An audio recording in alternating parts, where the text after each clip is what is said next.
આવ્યા છીએ બૌદ્ધ ધર્મની ગુફાઓ. આ અંબાળિયા ગામ છે. ખોડલધામથી આગળ આવતા બૌદ્ધ ધર્મની ગુફાઓ છે. અહીંયા જુઓ તો નાના છોકરાઓ માટે હિંચકા ને એવું બધું ગાર્ડન બનાવેલું છે. નાના છો તમે? નાના છો?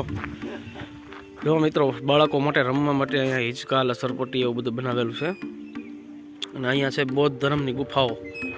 ખંભાળિયા ગામ ખોડલધામથી આવતા 2-2.5 કિલોમીટર થાય છે. આ ભીમાભાઈ મકવાણા છે. અહીંયા આપણે તમે આ ગામના જ ખંભાળિયાના જ. અને આ જગ્યા વિશે કાંક તમે ઇતિહાસ કહો અમને. આજથી ઝાઝા વર્ષ પહેલાંની છે આ ગુફાઓ. ઓકે, 2000 વર્ષ પહેલાંની છે. 2000 વર્ષ પહેલાંની છે. અને એ પછી આ પુરાતત્વ ખાતા જે પીપી પંડ્યા છે એને આ શોધ કરી છે. થોડુંક એને સુધારો કર્યો છે. ત્યાર પછી આને થોડુંક આ પછી બેસવા ઉસવાનું આ બધું થઈ કૂટું બે માણસો આવે છે અત્યારે બહુ જોવા આવે છે. છોકરા બાળકો માટે હિંચકા છે. અને અંદર બૌદ્ધ ગુફા અંદર ગુફામાં એમાં શું છે કે ચિત્ર ભગવાનના છે. તમે જોવો કે બૌદ્ધ ભગવાનની બધી પ્રતિમાઓ ને એવું બધું છે. એવું બધું છે. અહીંયા એ લોકો બેસીને તપ કરતા એવું છે ને? એવું હતું બધું. તો આ 2000 વર્ષ જૂની છે બધી ગુફાઓ. 2000 વર્ષ પહેલાં.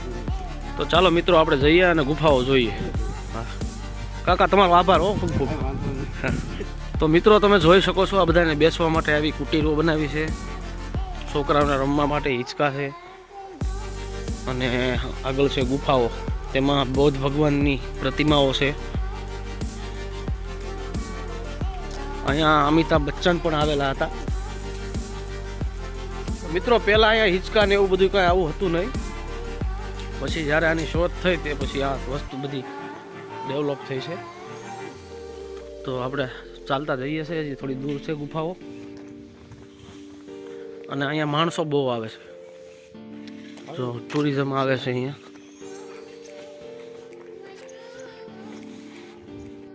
તો મિત્રો, આ છે બધી ગુફાઓ. આના વિશે બોર્ડ મારેલું છે.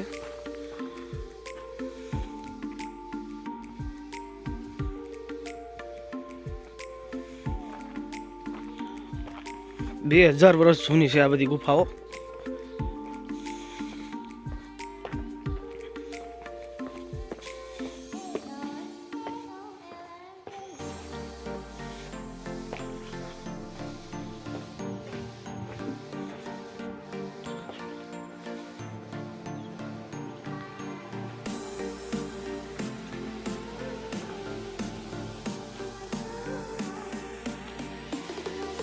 મુનિઓ તેમની સાધના કરતા અને અહીંયા એકાંતમાં ધ્યાન કરતા. જો મિત્રો, કેટલી સરસ ગુફાઓ છે. 2000 વર્ષ જૂની છે. પ્રતિમાઓ થોડી થોડી ભૂસાઈ ગઈ છે.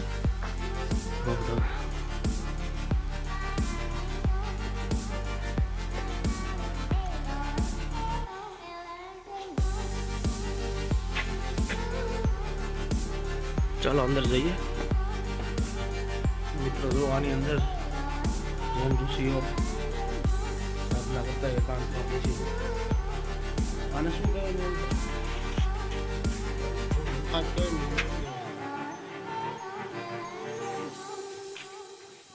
ક્યાં અહીંયા આગળ શું છે?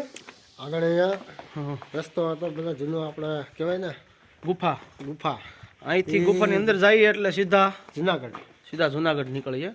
અત્યારે બંધ કરી દીધું. અત્યારે મિત્રો એને બંધ કરી દીધું છે. ચાલો બતાવીએ તમને. જો આ છે બધી ગુફાઓ. કેટલી મહેનત કરીને આ બનાવી છે ગુફાઓ.